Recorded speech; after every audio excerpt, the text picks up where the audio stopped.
Muy buenas tardes, estimados participantes. Bien, a ver quiénes ya se encuentran en salita. Diana, Fanny, Gustavo, Juana, Lucila, Luis, Nelly. Muy buenas tardes, estimados participantes. De igual forma al docente que ya se encuentra presente en la sala. Una vez más, bienvenidos al curso gratuito de metodologías de investigación científica y elaboración de tesis. Para los que se preguntan dónde estamos ubicados, pues la institución se encuentra ubicado en Perú, en la región de Apurímac, en la provincia de Andahuaylas. Y si pueden, a ver si pueden comentar desde dónde están llevando el curso. Muy buenas tardes, Dani.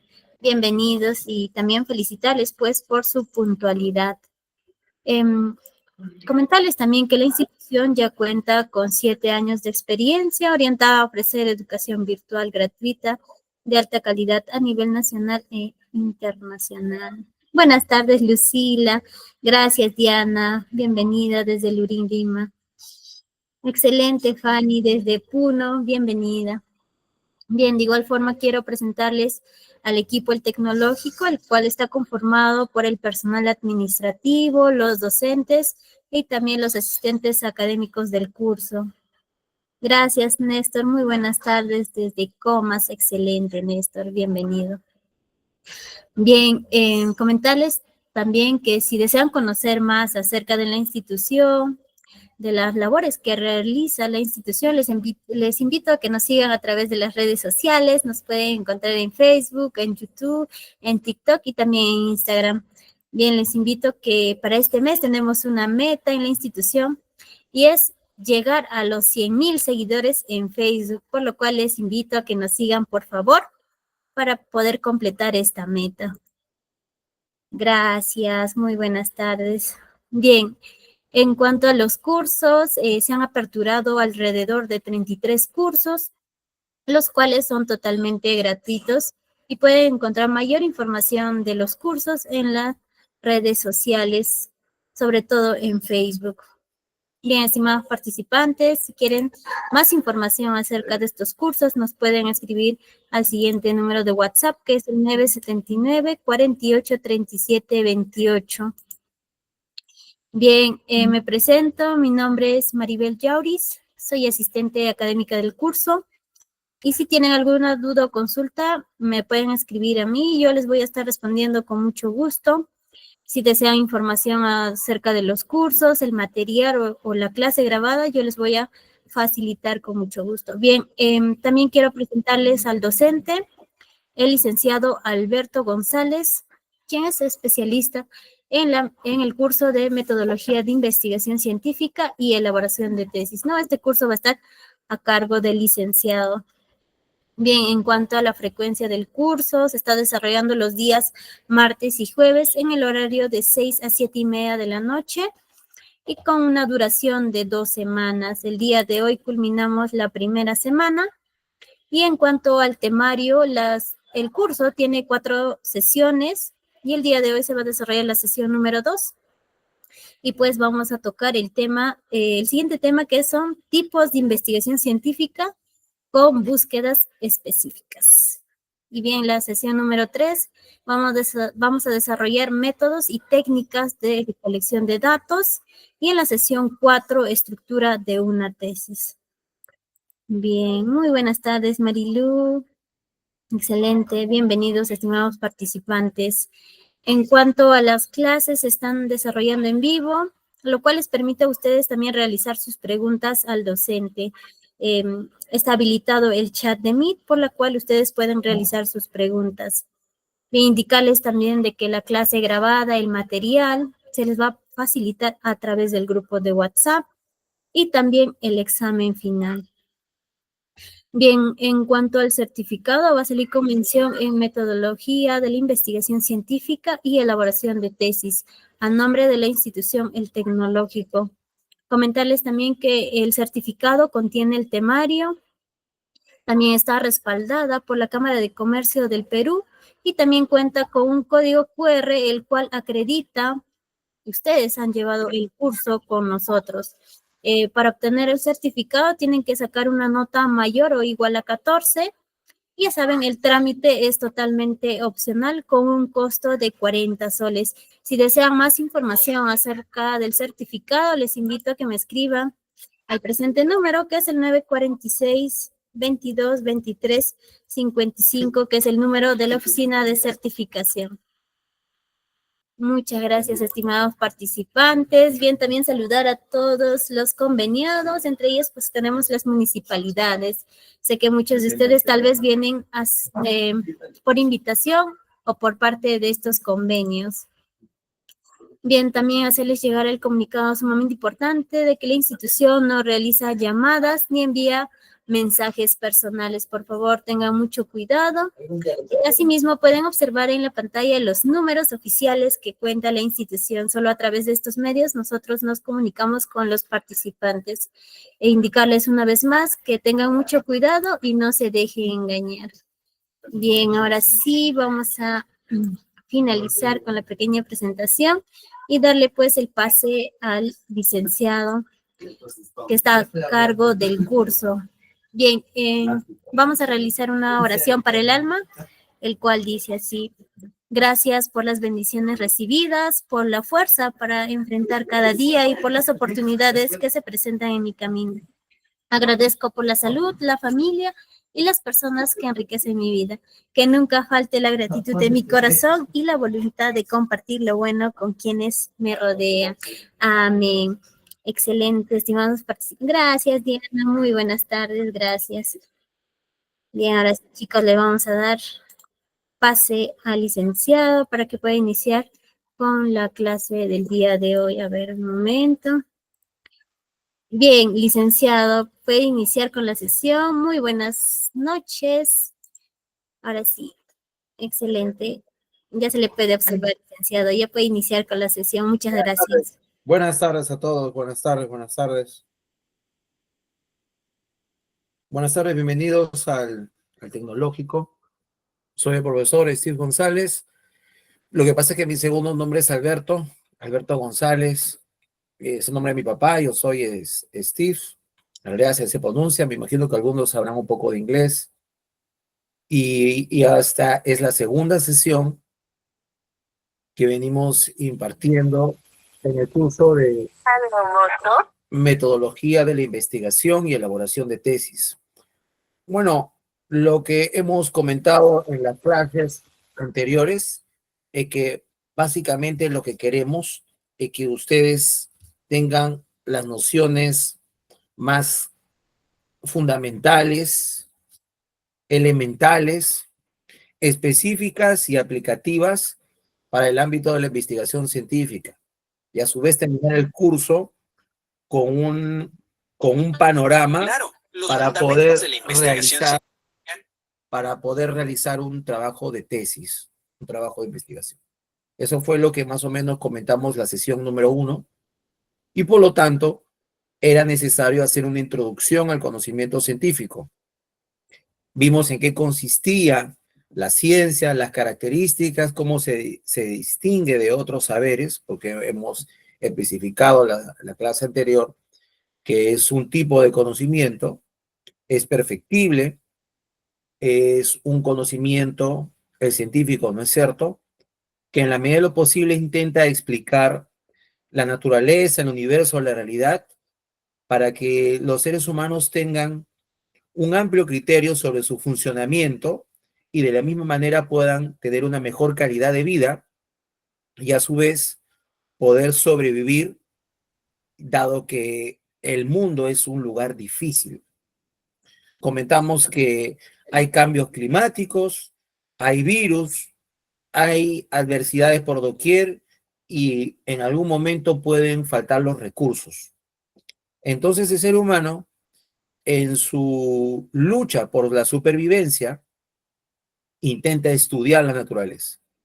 Vimos que desde tiempos ancestrales hasta la actualidad, el conocimiento científico responde a una necesidad evidentemente de urgencia, y por un lado también a esa inquietud que tienen todos los seres humanos por comprender dónde están viviendo.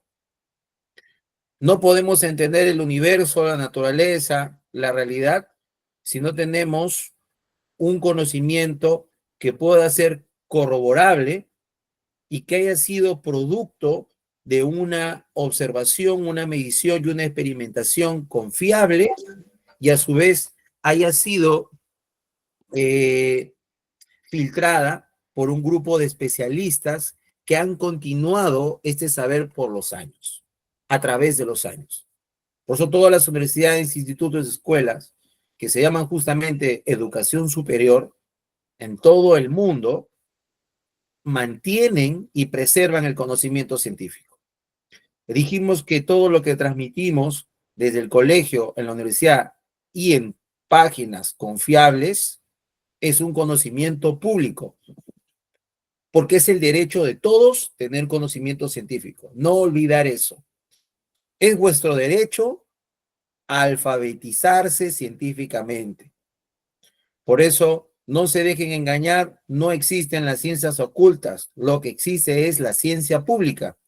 Por eso toda tesis, todo trabajo de investigación es publicado en los repositorios de los institutos, escuelas y universidades del mundo, no solo del Perú, y se difunde, se divulga para que ésta sea discutida y utilizada con fines académicos. Justamente hoy voy a tomar como modelo dos tesis, una tesis cuantitativa y una tesis cualitativa. Están los enlaces en la exposición del día de hoy para que ustedes puedan descargarlas y podamos comentarlas la próxima clase, que es la tercera sesión, donde voy a hablar de los instrumentos. Pero hoy, como dije, voy a hablar de los dos tipos o enfoques de investigación científica más recurrentes y actuales, que es la investigación cuantitativa y la investigación cualitativa. Antes de empezar, dijimos que, y terminamos justamente la sesión anterior, de que la investigación tiene fines, tiene objetivos. Toda investigación científica tiene un propósito. Pueden haber fines teóricos y fines prácticos. Y justamente a raíz de esos fines es por lo que se han clasificado o se ha tipificado la ciencia actual. Y esto es muy complejo porque no todos los teóricos, filósofos de la ciencia, epistemólogos, metodólogos, coinciden en esta clasificación. Yo voy a mostrar las más recurrentes, las más citadas, las que se trabajan actualmente. Pero cuando se habla de tipos de investigación científica, hay que entender el contexto, el propósito y evidentemente las necesidades y el marco teórico, las teorías que respaldan esa clasificación. Por ejemplo, ustedes, me imagino que muchos de ustedes son educadores, algunos serán psicólogos, sociólogos, ingenieros, o de repente de área de humanidades.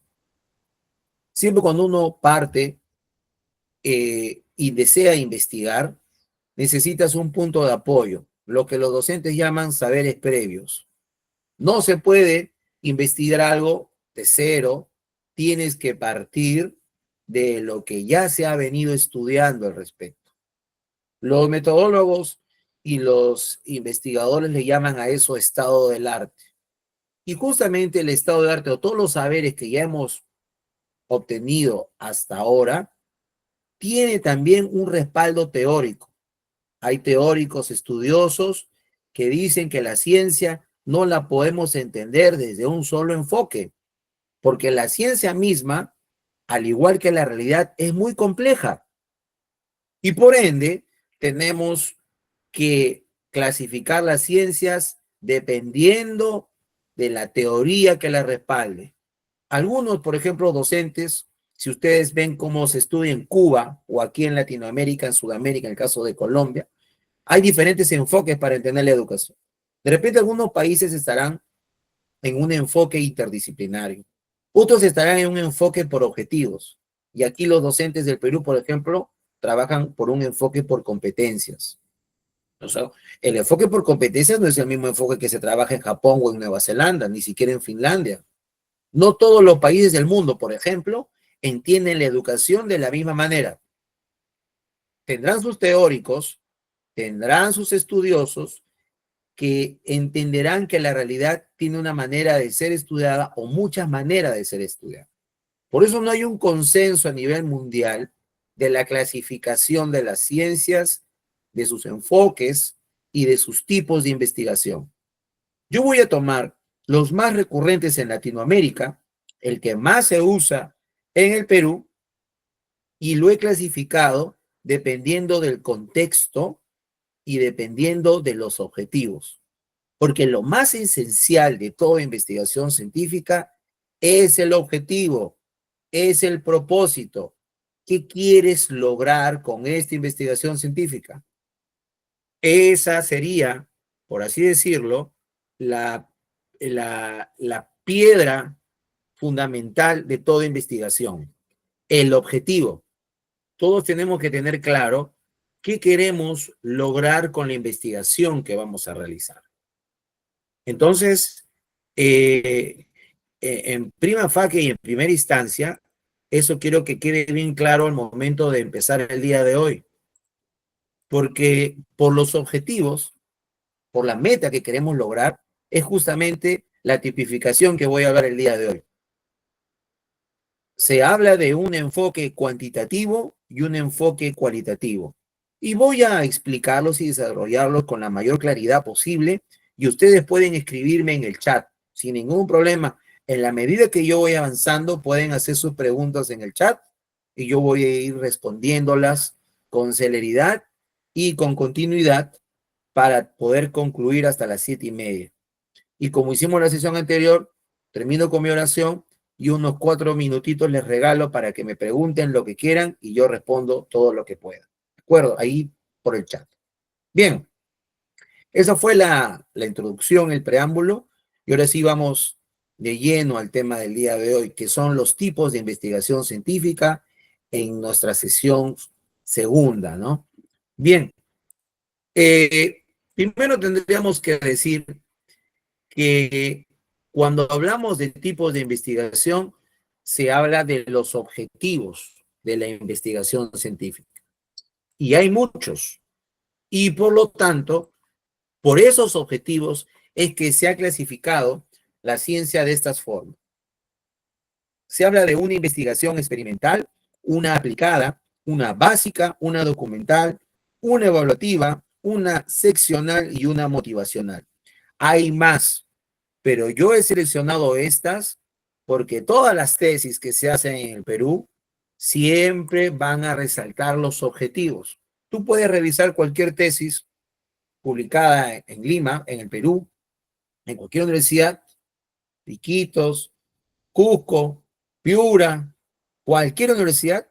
Cuando tú lees las tesis, al inicio te dicen los objetivos, porque como investigador que eres y que serás, como científico o el conocimiento científico que tú quieres contribuir, tiene un objetivo y esos a su vez desprenderán objetivos secundarios, pero siempre hay una meta. ¿Qué quiero lograr con esto?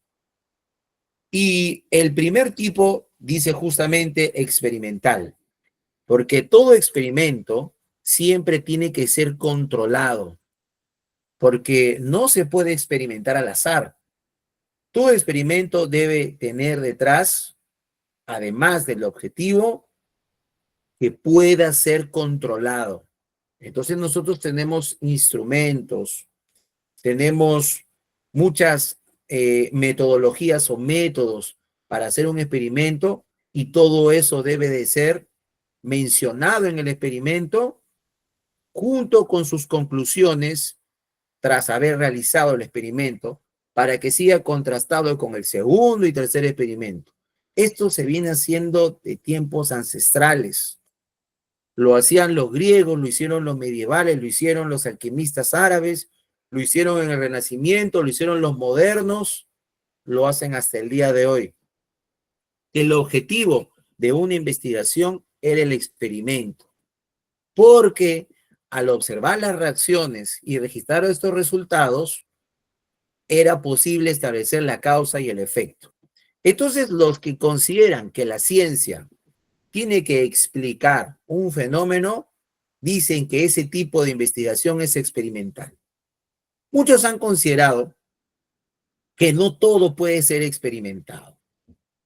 Por ejemplo, tengo muchos colegas que me preguntan, ¿no? Yo les he comentado que también hago mucha historia del Perú, escribo sobre la historia de la divulgación científica en el Perú. Hace poco he publicado un artículo sobre la educación científica antes de la independencia del Perú, en el Real Convictorio de San Carlos, y tengo muchos amigos y colegas que me preguntan, porque yo entiendo que la gran mayoría es cristiana, y me preguntan, ¿a Jesucristo se le puede estudiar históricamente? Por supuesto que sí. Hay muchísimos libros sobre la vida histórica de Jesús. Entonces hay documentos, hay textos que estudiarán justamente la vida histórica de Jesús. ¿No es cierto? No de un punto de vista de la fe, sino que estamos convencidos de que Jesús existió, Jesús existe, pero que debemos estudiarlo históricamente. Ah, muy bien, y me preguntan, ¿no? Entonces, si solo la ciencia es experimental, no podríamos estudiar históricamente a Jesús porque no hay manera de experimentar con él. Por supuesto, no hay manera de hacer un experimento porque no es el método para estudiar científicamente e históricamente la vida de Jesús, por ejemplo. Tendríamos que tener otro método o otro enfoque. Por eso unos hablan de un método científico o un enfoque experimental y otros hablan de un método legal. Por esa discusión que se empieza a dar de la década de 60 al 70, dicen, nosotros investigamos la historia a partir de documentos y de interpretaciones. No podemos hacer experimentos. O sea, se creía que solo la ciencia era experimental y por lo tanto se trabajaba de una manera.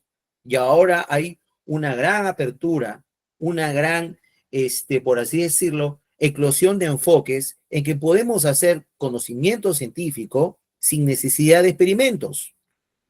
Sale una gran pregunta, ¿no? Es porque el método legal nos dice que nosotros contrastamos en datos históricos y en documentos testimonios.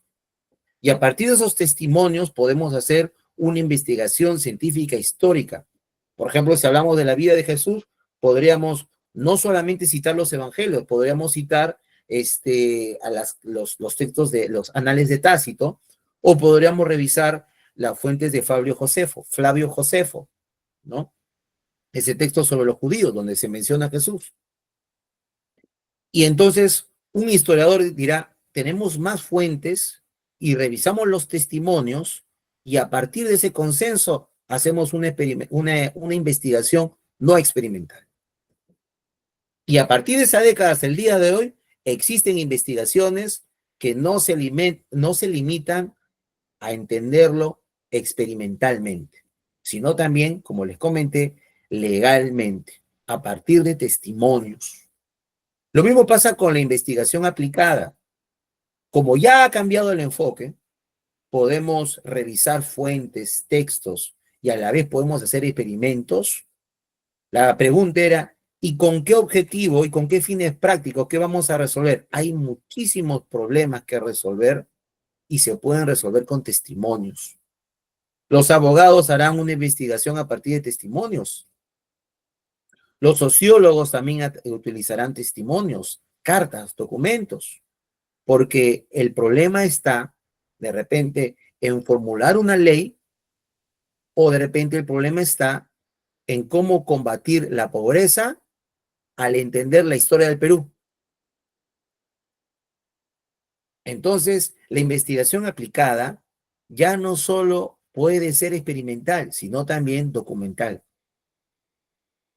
Lo mismo pasa con lo básico. La manera de entender una investigación por sus objetivos y decir que es una investigación científica básica es que es puramente teórica. Por ejemplo, los matemáticos que se dedican al estudio de teorías y resolver grandes enigmas de la matemática, incluso premios Nobel o importantes matemáticos que han rechazado incluso el dinero, ¿no? Por resolver algoritmos.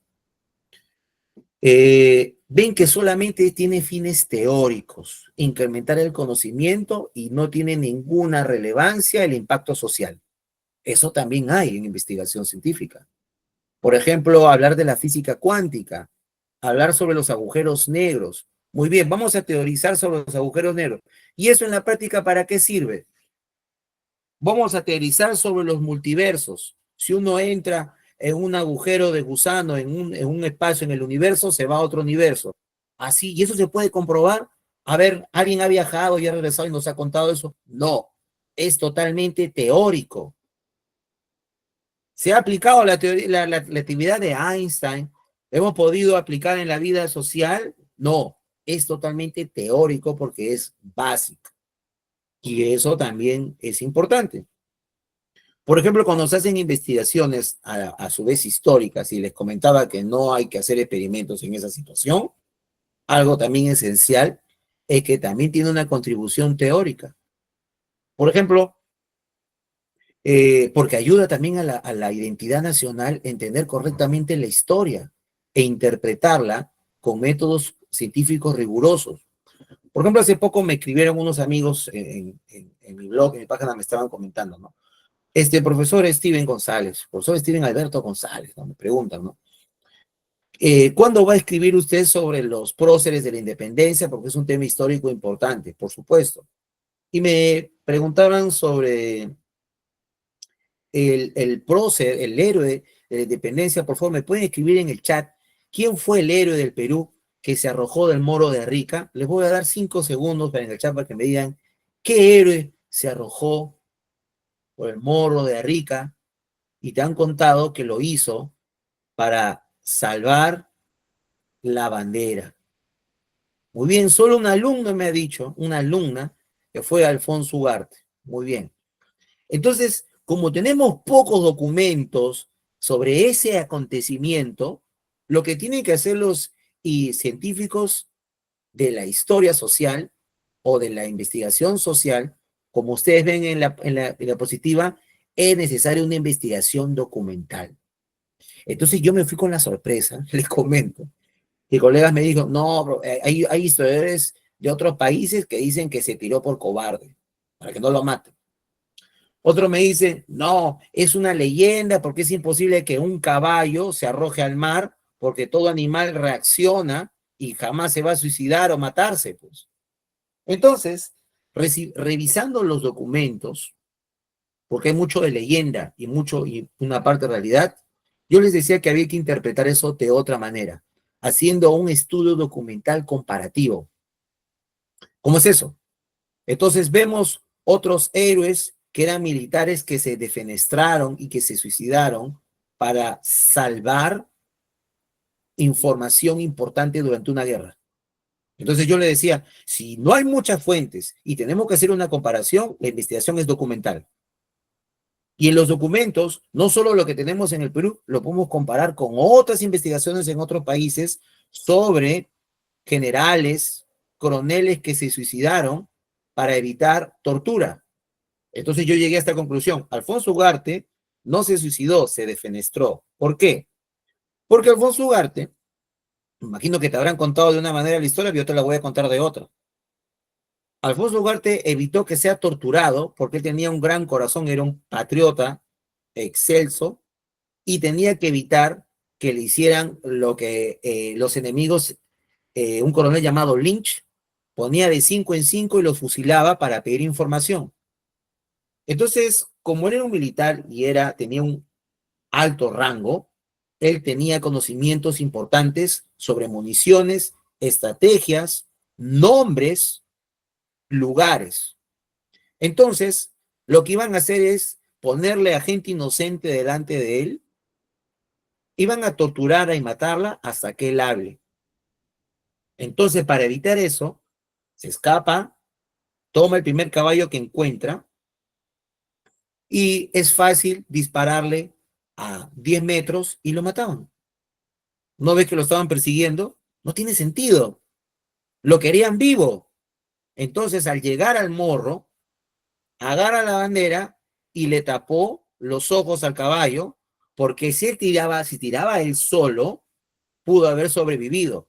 necesitaba un salto mayor y el caballo le podía ayudar a tener el salto para que en los ricos se destruyera su cuerpo. Eso fue lo que en realidad pasó. No salvó la bandera, salvó la patria al momento de destruirse para que no le quiten la información en un momento de guerra. ¿Y cómo llegamos a esa conclusión con tan poca información que tenemos? Haciendo comparaciones con casos similares en un estudio documental. ¿Qué le pareció esta explicación? Uno dice, porque toda la historia del Perú está llena de eso. De pocos documentos, y al hacer los comparativos, se llegan a muchas conclusiones, porque hay muy poca información, igual de los amautas. Sobre los amautas solamente tenemos información documental en algunos cronistas, Garcilaso y Guamán Poma de Ayala, y Guamán Poma de Ayala le llamaba filósofos a los amautas. Entonces hay que entender el contexto por qué les llamaba filósofos.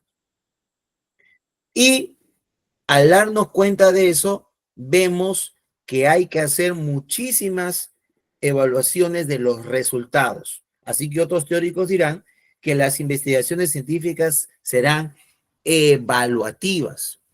Y ese enfoque evaluativo, como están viendo ustedes en lo que estoy compartiendo, ha llegado hasta la educación. ¿Y por qué es importante una investigación actualmente evaluativa? Porque gracias a ella uno puede tomar medidas para resolver un problema. Cuando hablamos de una investigación evaluativa, es que hacemos una observación, una descripción con un objetivo muy claro.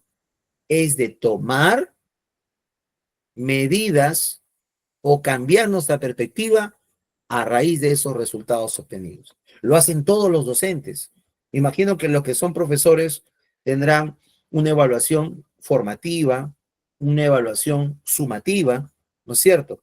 ¿Y por qué evaluamos a los estudiantes?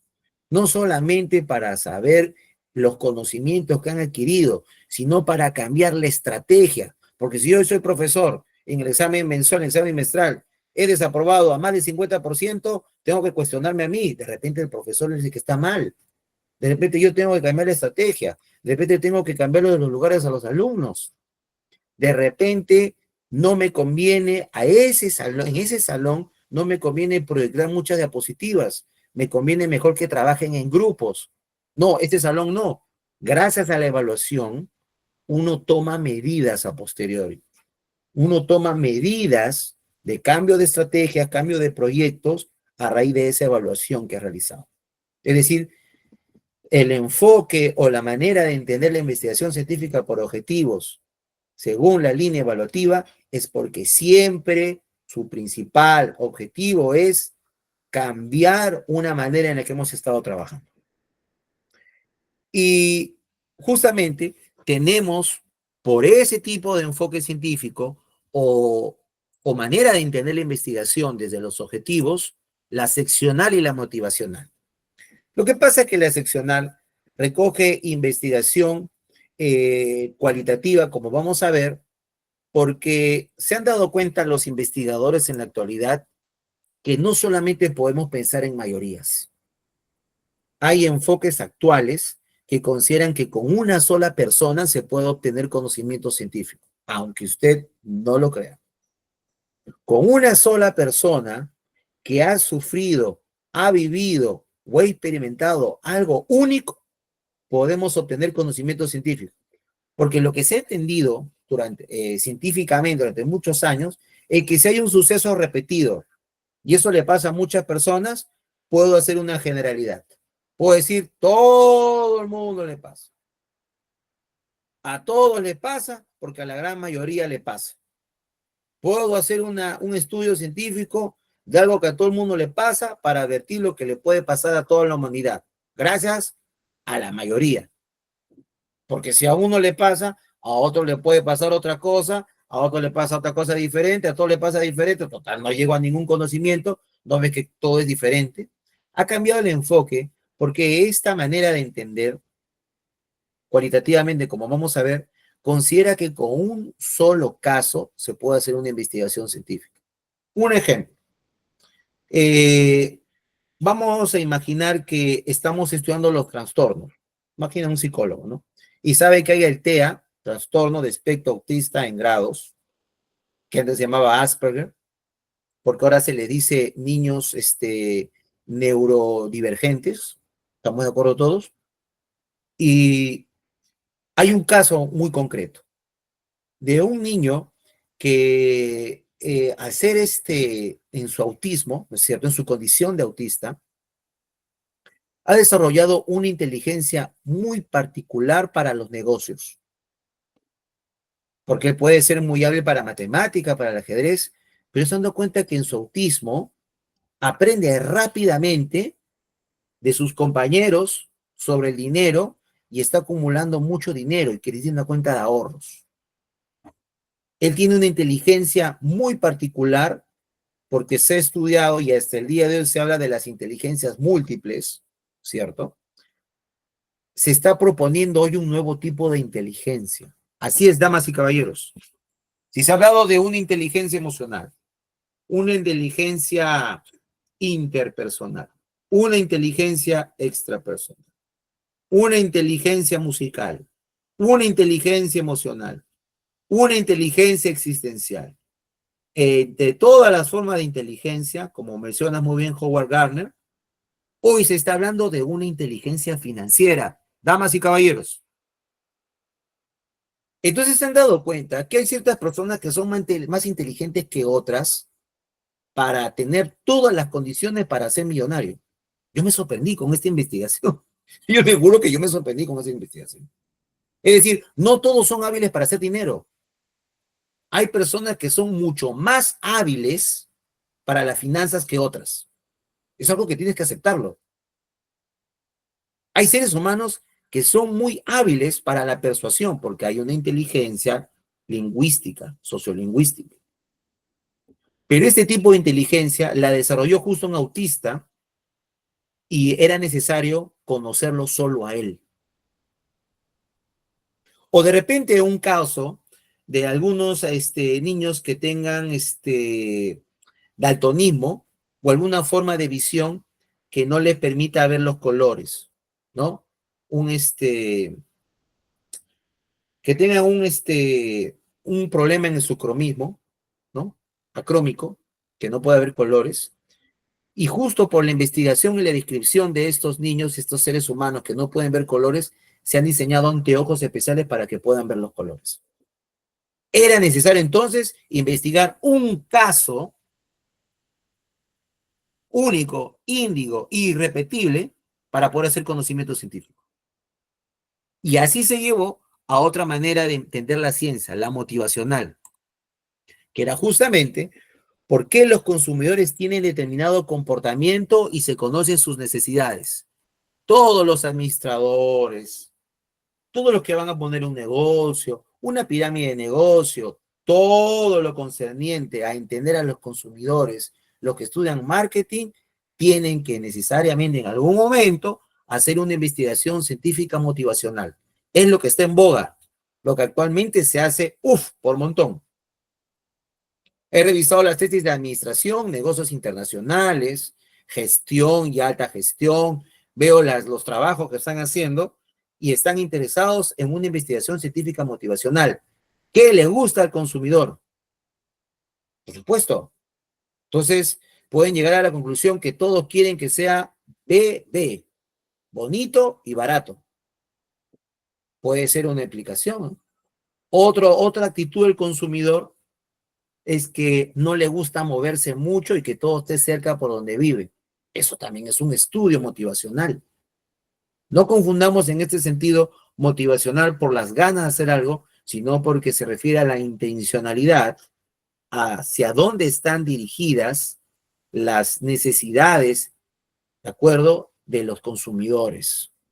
¿Cuál es el móvil de un consumidor para poder establecer un proyecto o un negocio?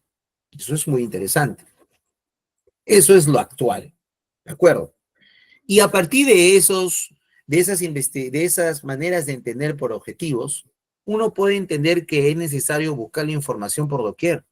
Por ejemplo, ustedes aquí ven una imagen de unos jóvenes encuestando, les han dado una encuesta a cada uno, porque es una investigación motivacional, para entender qué bebidas son las que más consumen los jóvenes universitarios. Había la leyenda urbana, yo me acuerdo cuando yo estaba en la universidad, me contaban que uno se tiene que amanecer estudiando, ¿no? Estoy en la universidad, estoy en finales. Y un tema interesante para investigar es qué consumen los estudiantes universitarios en estados de estrés o presión durante sus estudios, exámenes parciales o exámenes finales.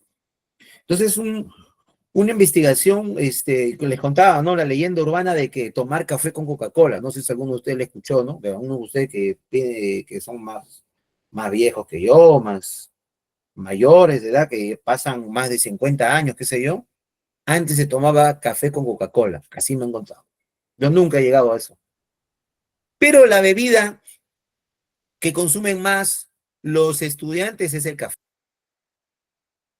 Entonces se hizo una investigación de cuánto café consumen los estudiantes universitarios o estudiantes de institutos durante sus exámenes. Entonces se hizo una encuesta, porque necesito una información, porque yo necesito averiguar la motivación de estos consumidores. Y de repente alquilo un espacio en la universidad, en el instituto, o en la academia, o en el colegio, y pongo un negocio de venta de café. Es un estudio de mercado, ¿no es cierto? Eso también es importante. Y a raíz de eso, ya podemos entender que la investigación, cual fuera su objetivo, tiene dos maneras de entender al ser humano.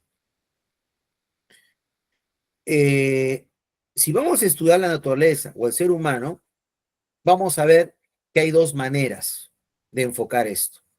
Una manera cuantitativa o una manera cualitativa. Esas palabras vienen de voces latinas. Quantum, que es contar, contare, quantum, cuantitativo. ¿Cuánto me debes? 5 soles. ¿Cuántos años tienes? 27. ¿Cuántos años estudiaste? 5 años. Cuantitativo, ¿cuánto? Y quali, de qualia, de calidad, de característica, de atributo, cualitativo, cualidades.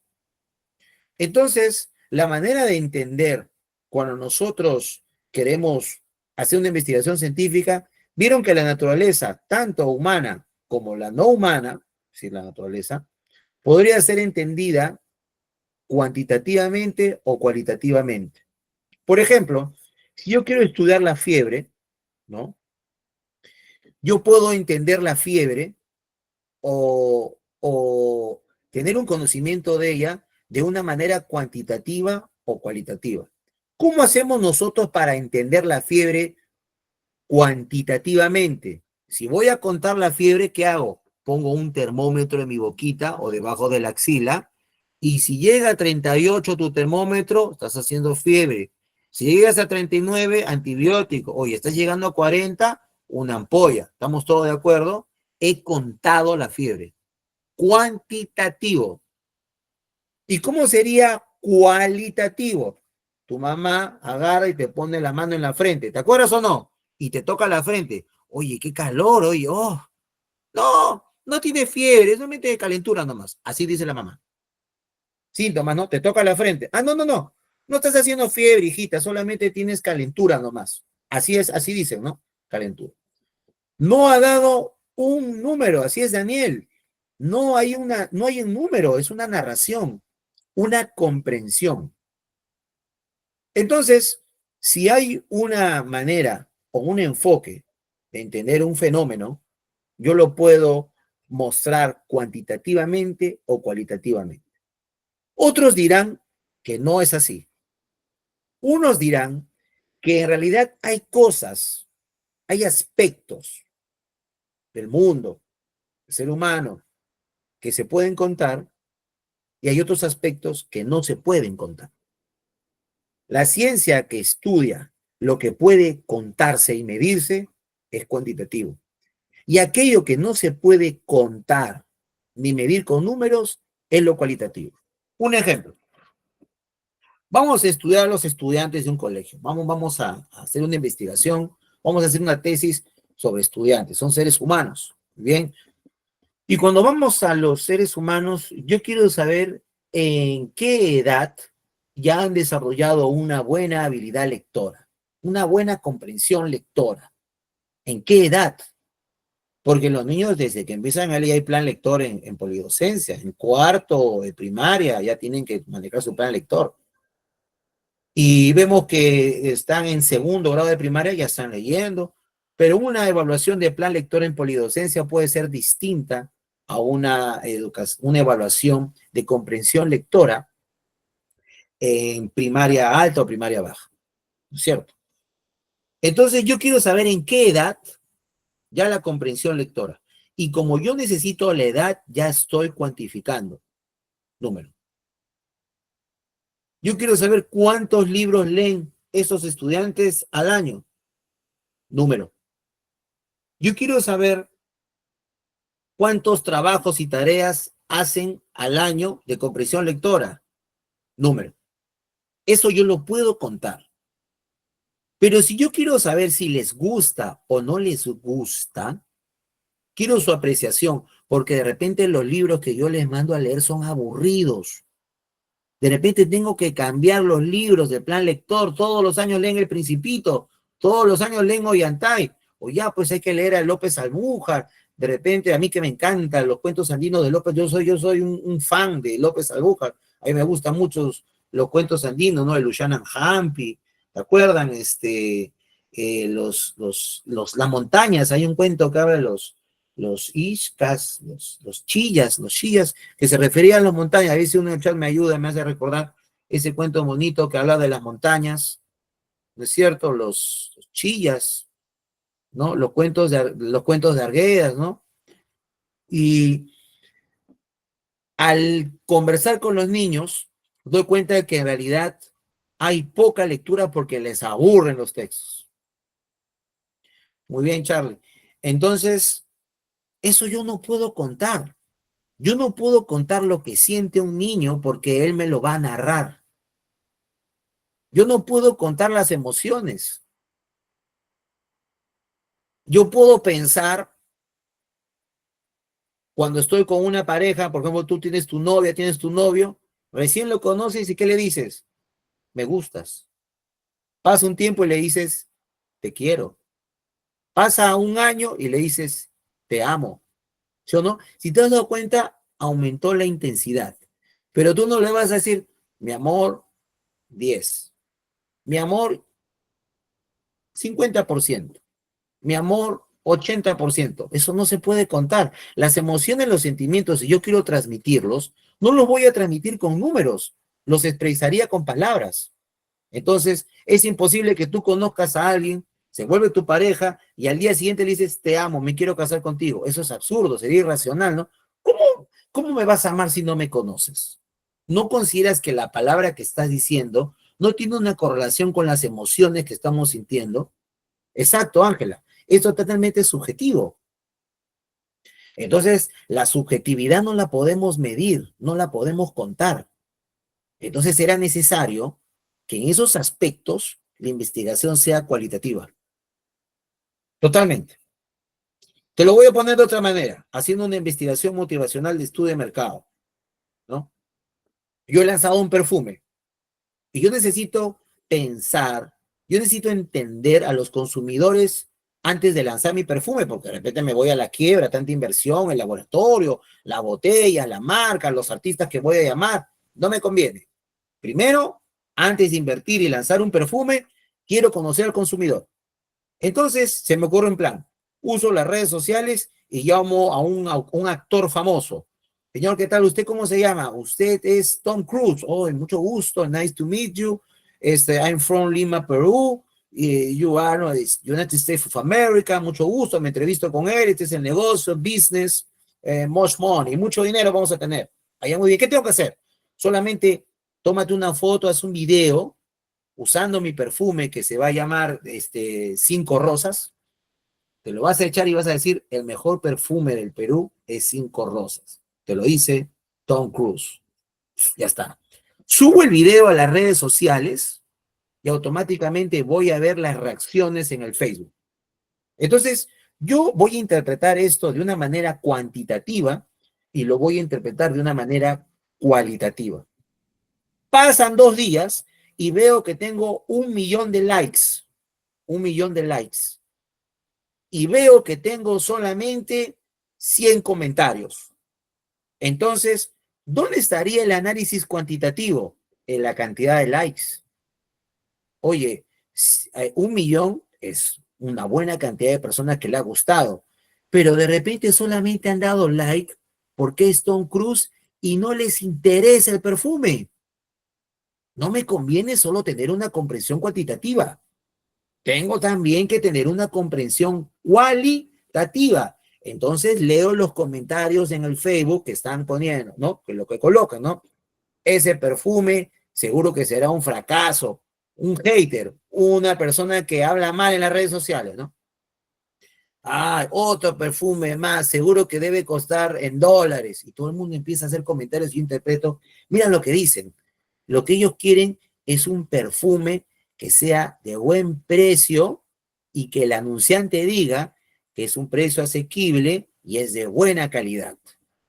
Hay muchas personas que les interesa el perfume para verse bien, pero también ellos están comentando que no quieren que sea muy caro y que dure buen tiempo. Ya está. Gracias a esa investigación que hice de mercado, ya lanzaré mi perfume con mayor seguridad, porque sé que hay una aceptación tanto cuantitativa como cualitativa. Esa investigación ustedes la pueden hacer. Yo he escuchado en el tecnológico, ya vamos a llegar a los tantos likes, a miles, vamos a llegar. Eso quiere decir que hay una audiencia. Todo es investigación. Antes de casarte, investigas a tu futuro esposo, a tu futura esposa. Todo es investigación. Investigas lo cuantitativo e investigas lo cualitativo. Claro, porque, como les estoy tratando de decir, la realidad es tan compleja que necesitamos más de una manera de entenderla. Entonces, resumiendo hasta aquí, el enfoque cuantitativo se basa en números y estadísticas y el cualitativo se apoya, ¿no? Se basa en palabras y en significados. Vamos a desarrollar entonces una por una para que esto esté bien claro y podamos revisar tesis. Cuando hablamos de una investigación cuantitativa, hablamos de variables. Su nombre, como bien lo dice, varía, cambia, porque los números no pueden ser estables. La realidad es tan compleja que todo cambia. No tienes la misma edad de ayer, ya cambió tu cuerpo. Ya tienes más arrugas que ayer y tendrás más. Todo está cambiando. Como decía un filósofo griego, Heráclito, no te puedes bañar 2 veces en el mismo río, porque todo cambia. Todo está cambiando. Y las variables muestran justamente cifras que pueden oscilar, pueden cambiar. Entonces, en una investigación científica, los elementos que se miden o controlan para responder a preguntas de investigación son esenciales para comprender las relaciones de causa y efecto. Una variable va a implicar o va a influir en otra variable, porque nosotros tenemos que ver cómo dependen las variables entre sí en una investigación cuantitativa. Son aquellas que se pueden registrar con números y tienen un orden. Estas variables pueden ser de dos tipos: discretas o continuas. Las variables discretas podría ser, por ejemplo, el número de hijos, porque el número de hijos es limitado y no va a cambiar. Entonces, ¿cuántos hijos tiene usted? Bueno, yo tengo 3 hijos, te puede decir una persona, ¿no? ¿Y usted cuántos hijos tiene, señora? Yo tengo 5 hijos. Ah, ya, muy bien. Señora, usted mañana tendrá 20 hijos y pasado mañana tendrá 40 hijos, ni que adoptara, ¿no? Eso es absurdo. Tal vez salga embarazada más adelante, pero yo tengo 3 hijos y ahí quedo. Esa variable, esa cantidad de hijos va a mantenerse. Por eso es discreta. O cuando digo continuo, es como el nivel de hemoglobina puede aumentar de un día para otro. Yo me como en estos momentos un pie de manzana, un pie de limón, una torta de chocolate y van a ver que va a cambiar mi variable que mide mi hemoglobina, cuánta hemoglobina tengo, me puedo hasta desmayar y van a sacarme la sangre y van a ver cómo ha cambiado. Oye, usted que desde que empezó a trabajar en la panadería come puro dulce, dulce, dulce, dulce, alfajores, manjar blanco, mira toda la hemoglobina, todo lo que te estás haciendo, ten cuidado con la diabetes y todo lo que está pasando a los fanáticos de la gaseosa. A mí no me gusta la gaseosa porque, pero si he visto el nivel de azúcar que tiene una gaseosa, cambiaría tu hemoglobina. Como también puedes rechazar todo eso, cambiar tu dieta, alejarte de las grasas, alejarte de los dulces, tener una alimentación balanceada, una dieta en nutrientes idónea, ideal, entonces tu hemoglobina puede mantenerse estable de lo que era el año pasado. Eso está variando. Entonces, no es discreta, es continua. Esa es la diferencia en estas cifras o variables que están en este tipo de investigación. ¿De acuerdo? Por ejemplo, lo que podemos nosotros cuantificar es el sexo. ¿Cuántos hombres hay? ¿Cuántas mujeres hay? Podemos cuantificar la raza. Algunos discrepan sobre el concepto de raza. Unos hablan de fenotipo, otros hablan de etnias. Esto se ha vuelto más complejo ahora, porque cuando uno quiere estudiar, por ejemplo, un país muy diverso como Nueva Zelanda, como el Perú mismo, ¿no? Y intenta hacer un estudio sobre los apellidos, ¿no? Es muy fascinante la diversidad de apellidos boras, apellidos quechuas y apellidos españoles que hay en Lima, como también hay apellidos alemanes, holandeses en Cajamarca. Esto es muy complejo. Entonces uno quiere hacer un estudio sobre la ascendencia que tiene cada peruano a partir de su apellido y sus ancestros. ¿Cuántos? Y contamos, ¿no? ¿Cuántos peruanos tienen apellido quechua en el Perú? ¿Cuántos peruanos tienen apellido español en el Perú? ¿Cuántos peruanos tienen apellidos ayanincas en el Perú? Porque en la selva, hay muchísimas lenguas, no es muy interesante, ¿no? El Bora, el ayaninca, el Huitoto, también en Puno, el Cusco, la cultura aymara, ¿cuántos apellidos aymara hay? Esto es, una diversidad que puede ser también contada. Es contable. Al igual que la accesibilidad, los tipos de población, el número de hijos, como he mencionado, el peso y la talla, todo eso se puede cuantificar. Evidentemente, si yo quiero hacer un estudio sobre la obesidad, tendría que estudiar el peso para determinar la obesidad. Algo curioso de los consumidores de harina es que estaba viendo el grado de obesidad varonil y los hombres aquí en lenguaje coloquial a la barriga le dicen guata. En Iquitos, en la selva, usan la palabra, si no me equivoco, muchizapa, ¿no? Oye, muchizapa, dicen, ¿no? Aquí dicen, aquí en la costa dicen, oye, guatón, ¿no? Porque hay una diversidad cultural en replanas, en jergas, hay una diversidad lingüística, ¿no? Entonces, Charlie, imagínate, ¿no? Imagínate la obesidad en los varones, que también tú la puedes ver en la velocidad en los policías. Mira la obesidad de los policías, mira la barriga. Entonces hay un estudio sobre el consumo de harina de los peruanos. La harina y todo lo que tiene el pan, imagínate todo lo que te infla. Entonces tengo que estudiar el peso de estas personas, el sobrepeso. Eso también lo puedes contar. ¿De acuerdo? Estoy dando ejemplos de aspectos de toda esta realidad que pueden ser cuantificables y justamente la podemos denominar variables. ¿De acuerdo? Muy bien. Acá tenemos, por ejemplo, una investigación cuantitativa y vemos a unas señoritas que de repente van a hacer un censo y le hacen unas preguntas a este joven, ¿no? Lo encontraron en un parque y le pueden estar preguntando, ¿no? Este joven, ¿cuántos hijos usted tiene?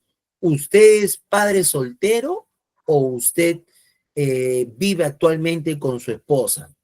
Muy bien, él podría responder, ¿no? Muy bien, yo sí, yo vivo con mi esposa, soy muy feliz, yo estoy casado, gracias a Dios tengo 2 hijos, una parejita, un niño de 5 años y una niña de 3 años, estamos muy felices, ella está contando.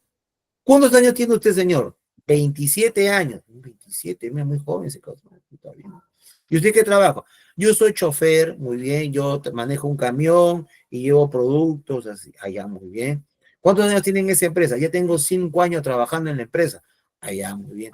¿Su casa es propia o alquilada? Muy bien, hay propia.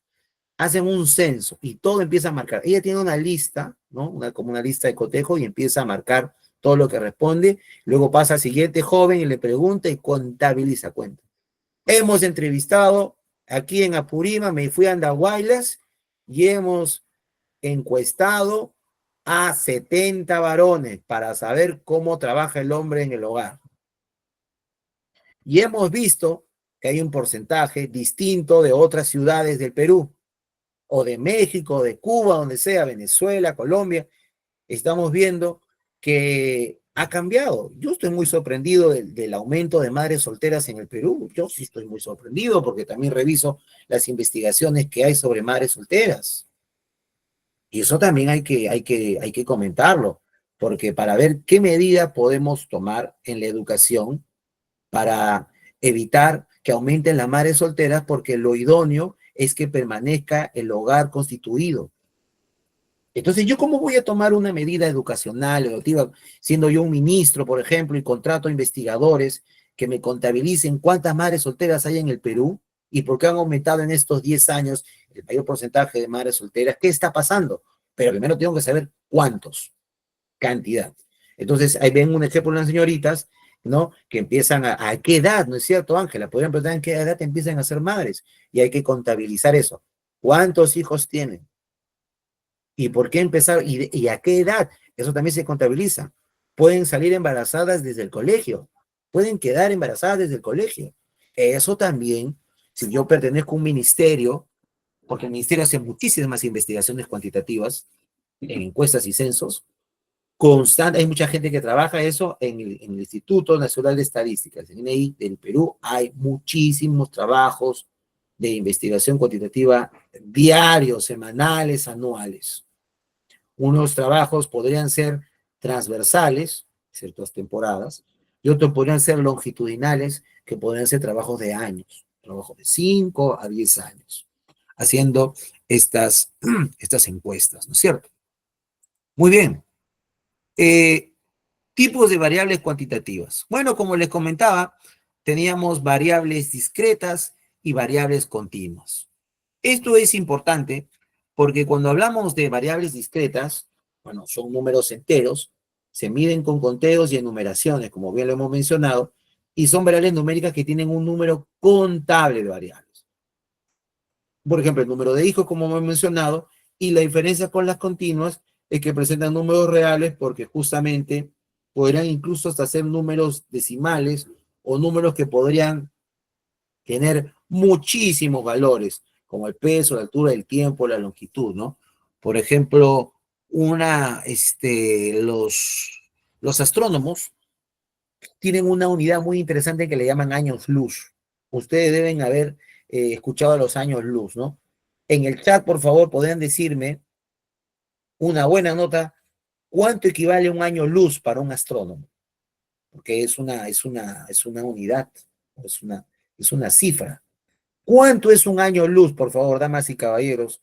Ustedes que les interesa la investigación científica, ¿cuánto dura un año luz para un astrónomo? ¿Quién me puede decir por el chat? A ver, los leo, a ver, los leo. ¿Alguien me puede decir cuánto es un año luz?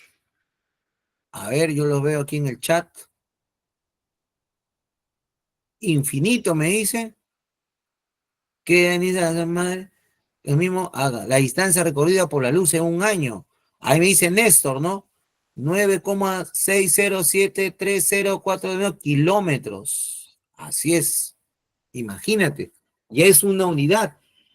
Que si bien es cierto, la luz es lo más rápido que hay en el universo, podríamos en diferentes unidades imaginar, ¿no? No, es cierto. 1000 años, me dice Rosa, imagínate.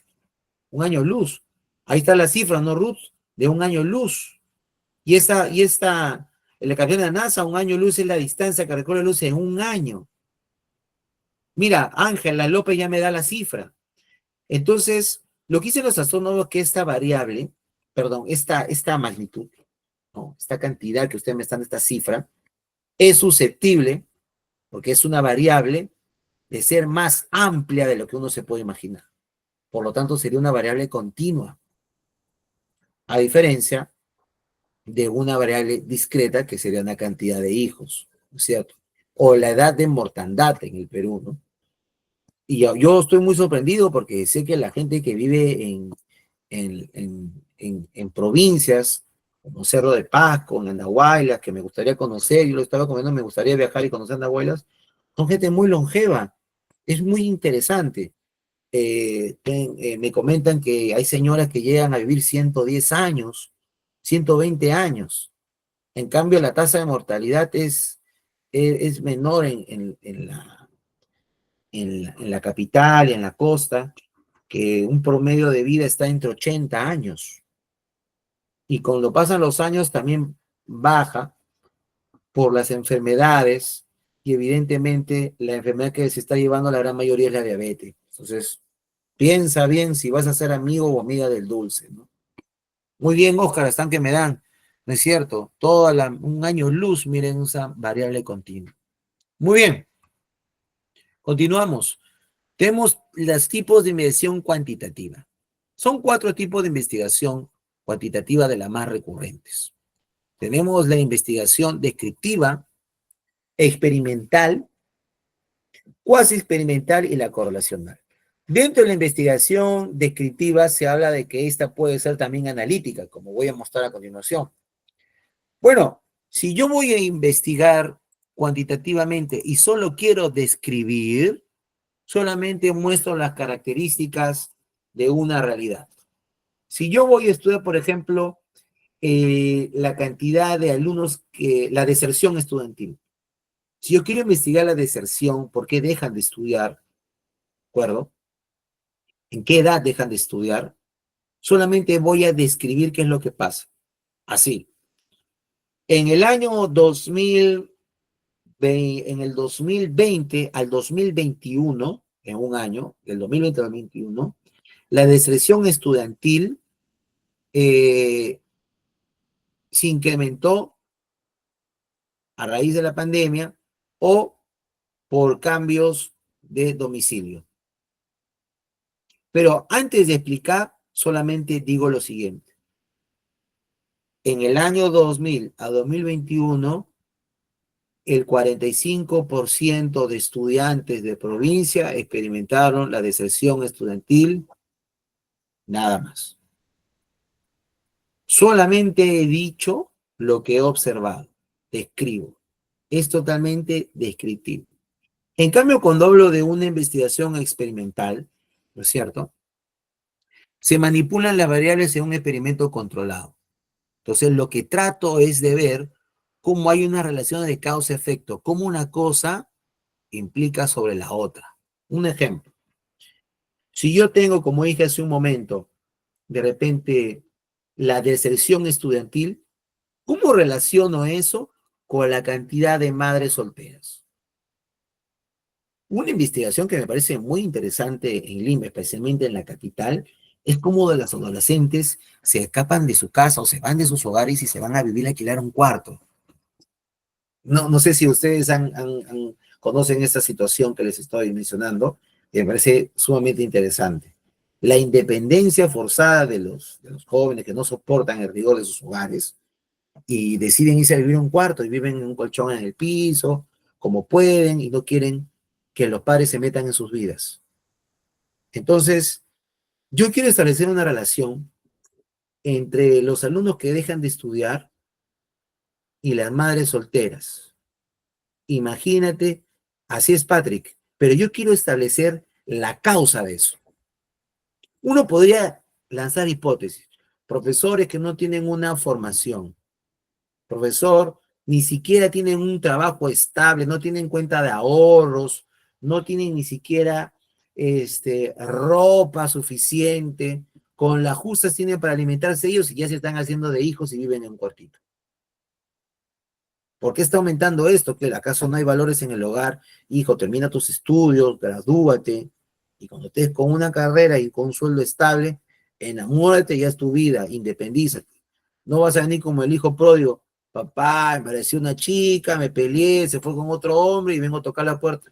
Papá, ¿puedo regresar a mi cuartito que estaba ahí al fondo? Porque fracasaba como padre. Ya no sé nada, me han puesto una demanda, una denuncia. Imagínate. Vamos a investigar eso como sociólogos y también como educadores. Entonces, quiero establecer cuál es la causa y el efecto. Una primera hipótesis podría decir la violencia en el hogar. Podría decir la deserción, los medios de comunicación, las redes sociales. Voy a establecer una relación entre la educación sexual y las madres solteras. ¿De acuerdo? Vamos a encontrar variables. Vamos a ver lo siguiente. La música, ya, vamos a establecer una relación entre el consumo de música y cómo influye en el aumento de madres solteras. ¿Podrá haber una relación entre el tipo de música que escuchan los adolescentes y el aumento de padres y madres solteros? ¿Habrá una relación?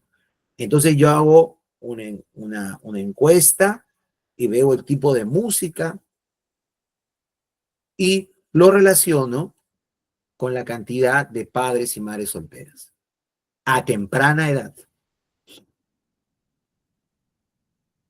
Pueden ser factores, yo lo tengo que demostrar, Nelly. Entonces veo como una variable, porque es la cantidad de oyentes, cantidad de música, yo puedo cuantificar eso, con la cantidad de justamente de padres y madres solteras. Un estudio sociológico, hago un trabajo y establezco la relación, hago un experimento, ¿no? Puede haber déficit de atención, pueden hacer investigaciones, un montón de variables para establecer una relación sobre una variable sobre otra. También cuando hablamos, así es Ángela, eso también puede contribuir, puede ser que sí, puede ser que no, puede ser que en los hogares no hay valores sólidos, ¿qué cosa es? Todo eso se investiga, todo eso lo investigamos. La investigación, en el caso de la cuasi experimental, está que es un tipo de investigación cuantitativa que la manipulación de variables independientes, ¿no? Para probar una hipótesis como la que dije hace un momento, ¿de acuerdo? Los sujetos no están seleccionados de forma aleatoria, sino que se cogen por grupos ya formados. En el caso de lo experimental, yo los escojo al azar. Puede ser cualquier persona. Pero luego, en el caso de lo cuasi experimental, yo decido, no, me voy a ir a un distrito en particular. Y de ese distrito solamente me voy a ir a una urbanización nada más. Y de esa urbanización solamente quiero escoger 10 padres solteros. Nada más. Y como ya los he seleccionado, es cuasi experimental. Ya tengo la muestra, ya tengo la cantidad de personas que voy a investigar. Pero en el caso anterior es al azar. Yo averiguo dónde viven, mamá, y voy y hago la encuesta, quiero saber cuál ha sido la influencia, por qué hay mujeres que salen embarazadas a temprana edad, no tienen una carrera, no tienen un trabajo estable, y por qué está pasando esto. Entonces, hay dos criterios, que sé la cantidad, tengo la muestra, o lo tomo al azar. En el caso de la correlacional, que es la que más se usa en nuestro país, no es la única, sino que es la más usada, y que es un tipo de investigación que mide la relación entre dos o más variables cuantificables, es un método no experimental que utiliza un análisis matemático para establecer correlaciones estadísticas. Aquí utilizamos programas, ¿no? El PRS, tenemos un montón también se puede usar el Excel, y establecemos con cálculos estadísticos cómo una variable tiene una relación directa con otra variable. Entonces, podemos tener ejemplo entre la relación entre el estrés y la depresión, entre la fama y el dinero, entre las actividades de una clase y sus estudiantes. Entonces, yo voy a desarrollar cómo se ha hecho el trabajo, qué programa se utilizó, qué estadísticas y fórmulas se utilizó y a qué conclusiones se llegó con esa tesis que está presentada ahí, que les estoy mostrando el enlace. Yo he compartido ya con el tecnológico esta PPT para que ustedes puedan dar el enlace, y esta es la tesis que vamos a revisar la próxima clase. La sesión 3 vamos a tener una tesis que hizo un trabajo cuantitativo y la vamos a revisar juntos.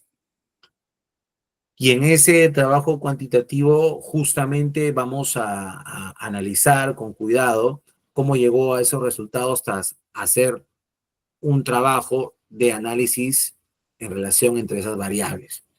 Justamente ese trabajo es un promedio ponderado y uso de las tecnologías de la información y comunicación en los estudiantes de educación física de la Universidad Nacional Mayor de San Marcos. ¿No? Es una tesis de la Universidad de San Martín de Porres, que todos la pueden descargar y todos la pueden leer porque es del dominio público. Incluso hasta la pueden citar. ¿No es cierto? Esa es la que voy a revisar con ustedes en la próxima clase. Bueno, cuando tú presentas tus variables, haces una matriz donde se presenta el objetivo.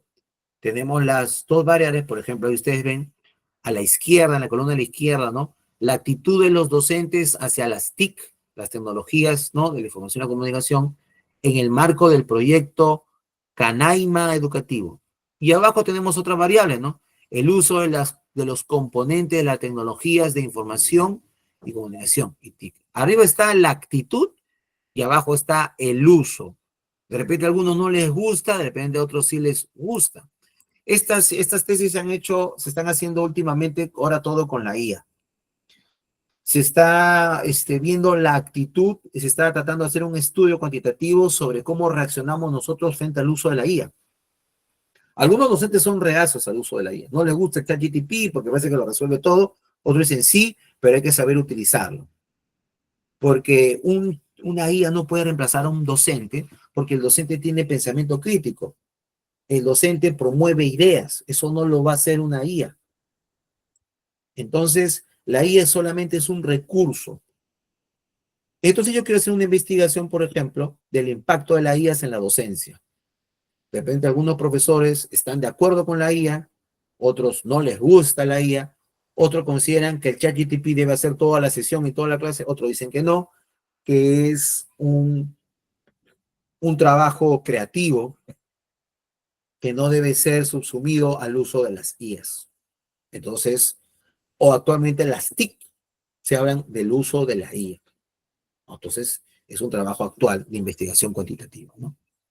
Muy bien.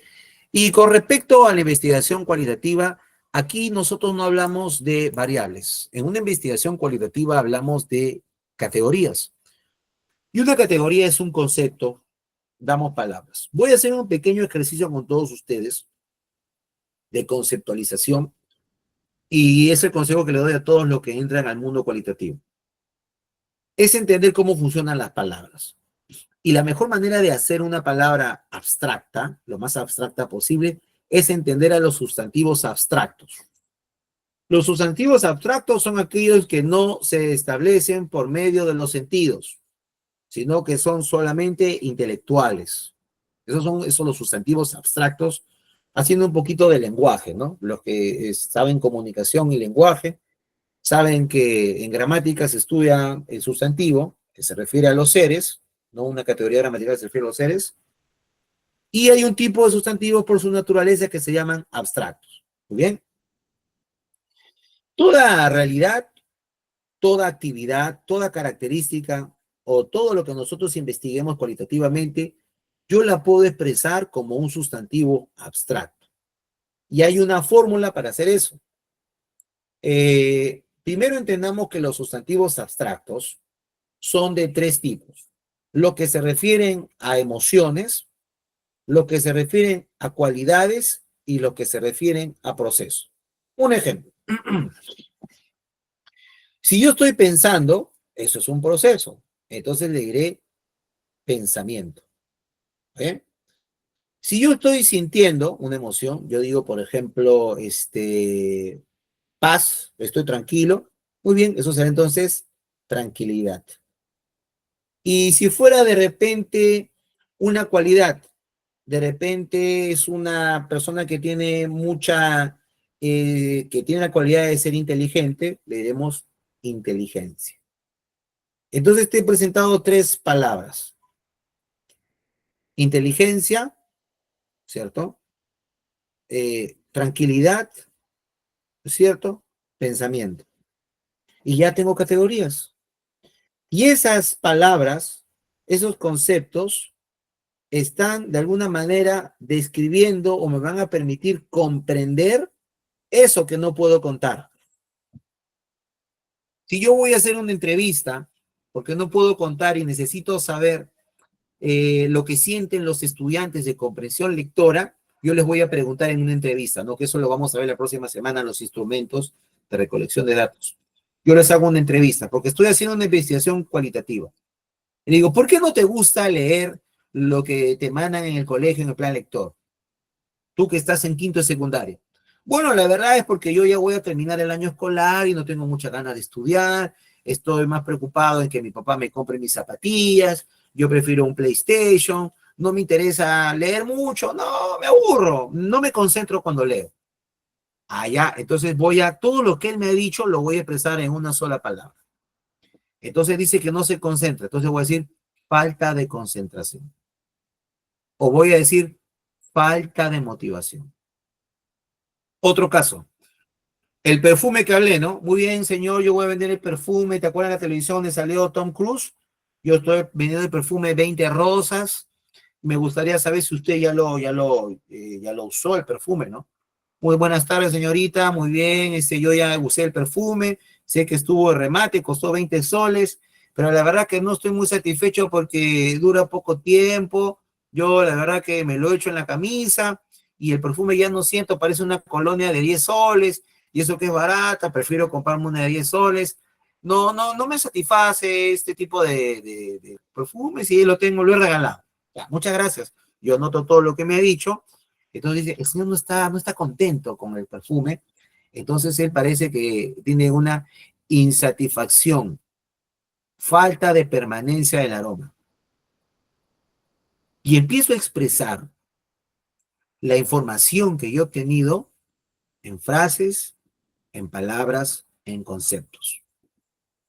¿Se dan cuenta?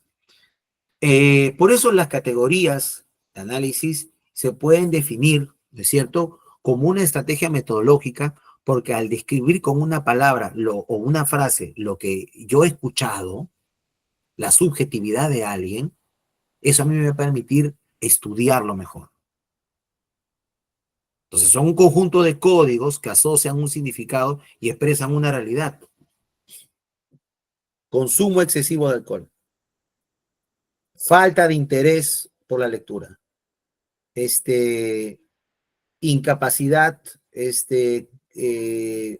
auditiva y cualquier expresión usando evidentemente palabras que me permita comprender lo que estoy investigando, pasa a ser una categoría en una investigación cualitativa. Por ejemplo, para construir categorías de análisis se pueden seguir los siguientes pasos, que es lo que les estaba diciendo, ¿no? Realizar un estado del arte. Ya tengo la información de libros y también ya tengo las entrevistas sobre la comprensión lectora de los estudiantes. Ya, muy bien. He traído libros y también tengo entrevistas a los estudiantes de quinto de secundaria. ¿Por qué no les gusta leer? Ya, muy bien. Entonces, de ahí puedo desprender categorías como lo hice hace un momento a partir de los datos, de lo que dice el autor y de lo que dicen los estudiantes. Me compro un libro sobre estudios de la comprensión lectora en el Perú. Rómulo Fernández, 2028, perdón, 2018. Muy bien, lo leo y él dice, ¿no? Falta de atención. Uy, me gusta este concepto porque cuando yo entrevisté al estudiante es justamente lo que dice este autor, pero él dice falta de atención durante la clase. Entonces yo vinculo lo que he leído en el libro con lo que me ha dicho el estudiante y creo mi categoría. Falta de motivación para el todo. Falta de atención en adolescencia. Y empiezo a construir con una frase a partir del documento y de la entrevista. Y empiezo a armar mis categorías. ¿De acuerdo? Entonces aquí ustedes pueden ver una imagen Por ejemplo, también es importante usar la grabadora. Cuando hacen esos trabajos usan tu celular y con la grabadora registran toda la información proporcionada por los investigados, en este caso los entrevistados, ¿no? Hay una jovencita le puede estar preguntando, si tuvieras que leer 4 libros en un mes y tú tuvieras que escogerlos, ¿qué temas escogerías para leer? Bueno, primero buenos días, amiga. Gracias por la entrevista que me estás haciendo. Estoy muy emocionado. Yo estudio en el colegio José María Arguedas, UGEL 2030. Me llamo Michael. Y bueno, la verdad que a mí me gustan leer los cómics de superhéroes, porque a mí me gustan las aventuras.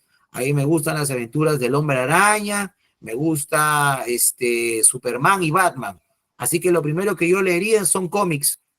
En segundo, leería de repente, ay, no sé, no, historias de terror. Como yo tengo Netflix, a mí me gusta ver películas de terror. Me gusta ver El Conjuro, ay, me da miedo, pero eso es lo que a mí más me gusta leer historias de terror. Y entonces ya empieza a grabar todo lo que ha dicho. Y siguiendo su investigación, los estudiantes tienen que tener un interés, tienen un interés por ciertos temas. Y a partir de esos temas, yo puedo reformular el plan lector. Por ejemplo, un escritor genial de cuentos de terror es Alan Poe, Edgar Allan Poe. Pero el terror que entiende Alan Poe no tiene absolutamente nada que ver con el sadismo que están en las películas de Hollywood. No tiene nada que ver. Edgar Allan Poe es un hombre muy culto y te hace reflexionar sobre cómo es la vida de alguien sin amor. Puede entrar en locura, puede entrar en ansiedad, como esos cuentos tan increíbles como El gato negro o El corazón del actor, ¿no? Y entonces lo pones en el plan lector y los niños los induces a la lectura, ¿no? Esta lectura es muy interesante porque habla de un manuscrito que llegó en una botella y resulta que un joven llegó, se chocó su barco y llegó otro barco y toda la gente estaba como loca moviéndose y remando y él pensaba que todas esas personas estaban muertas o eran fantasmas, pero en realidad te hace pensar, ¿no? Entonces los jóvenes no ángeles dirían, oh, qué interesante, muy bien, vamos a ver primero en YouTube un pequeño video y les voy a dejar una tarea sobre las 2 siguientes páginas, ustedes averiguarán el desenlace. Oh, qué interesante, ya, y le despiertas el interés por la lectura, ¿no es cierto? Eh, eh, la fantasía también tiene que ser promovida y entenderla antes de propiciar la lectura, también es bueno hacer una investigación sobre los intereses de los estudiantes. Por ejemplo, Japón no tiene, para promover la lectura, les pide que los estudiantes lleven sus libros que más les interesan y conversan en clases sobre lo que han leído. No hay un plan lector establecido, imagínate.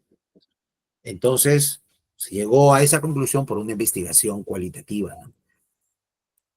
Asimismo, tenemos tipos de investigación cualitativa, como el análisis del discurso, la entrevista fenomenológica, que vamos a ver en la próxima sesión, paso por paso, con sus instrumentos, la etnográfica, el grupo focal, el grupo de discusión, la investigación, acción participativa y la observación participante.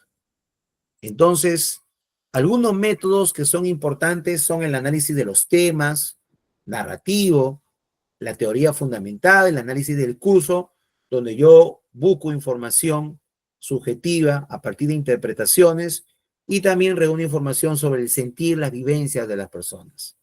Hay una comprensión y una decodificación donde esas categorías uno las construye.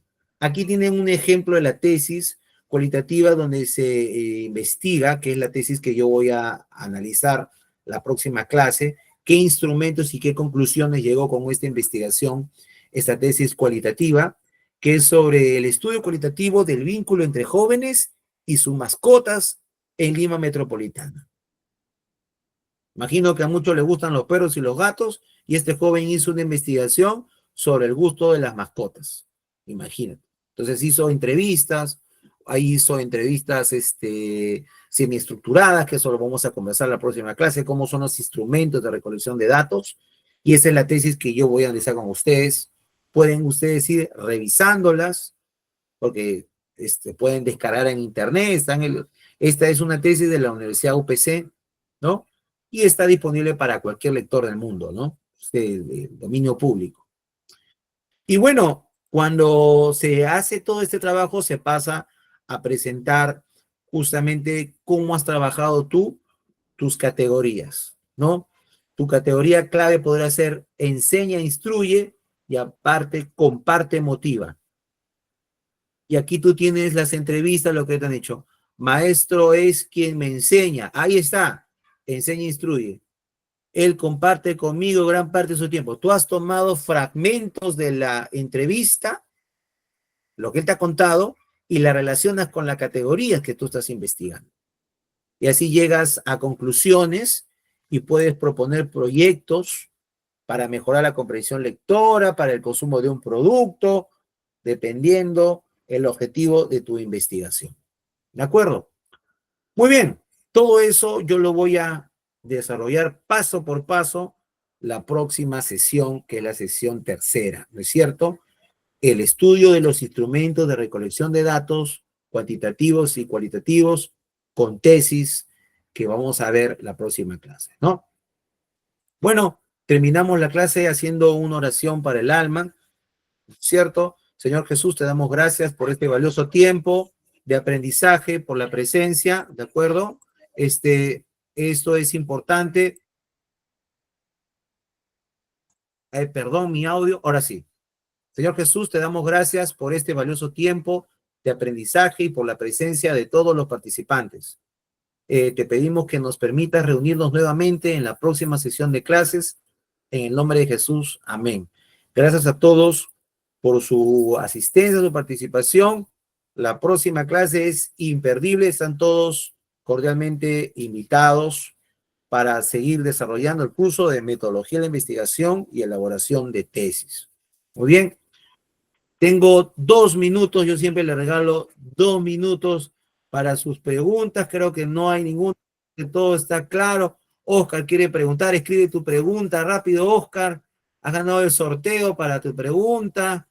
Nabil también me quiere preguntar, Oscar Hurtado, pregúntame, Oscar, por el chat, porque ya nos estamos despidiendo. Muy buenas noches a todos. Cualquier cosa por el chat, les estoy regalando 1 minuto, 1 minuto. Creo que todo está muy bien. Trato de ser lo más claro posible. Estamos presentando los tipos y enfoques de investigación. Rosa también quiere levantar la mano. Rosa, muy bien. Cualquier cosa, aquí estoy para todos, ¿no? Hasta la siguiente buena clase. Va a haber una evaluación. Yo estoy entregando las diapositivas, ¿no es cierto? Al grupo. Cualquier consulta, yo estoy entregando la PPTs a la señorita Maribel. Todo está acá, ¿no? Doctor, disculpe, ¿se puede considerar dentro de antecedentes estudios de metaanálisis? Por supuesto. Dice, para revisar el link, por favor, nos compartan. Ya, todo está en la PPT que he enviado y están los enlaces de las tesis que voy a revisar. A ver, alguien más me pregunta, la siguiente, buenas noches. Hasta la siguiente clase. Todo eso yo lo voy a revisar en la próxima clase. ¿Qué tipo de investigación resulta más sencilla, cualitativa de enfoque? Depende, Nabil, depende del objetivo que quieres lograr. Para algunos, y aquí termino con la clase, se pueden unir las dos y por eso se llama de una investigación mixta. Cuando yo hago un trabajo cualitativo y cuantitativo, ambos sería mixta. Así es. Todo depende del enfoque que quieres obtener. Pues si quieres comprobar una causa sobre un efecto, te conviene hacer una investigación cuantitativa.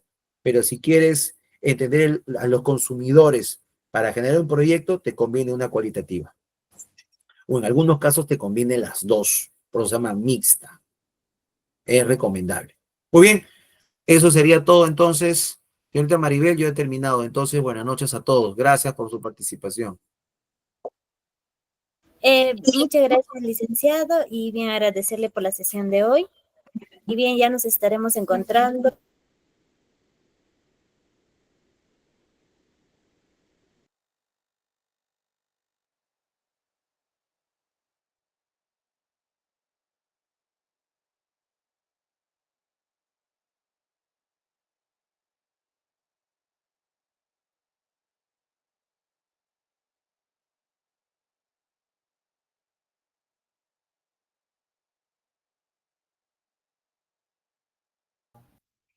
Bien,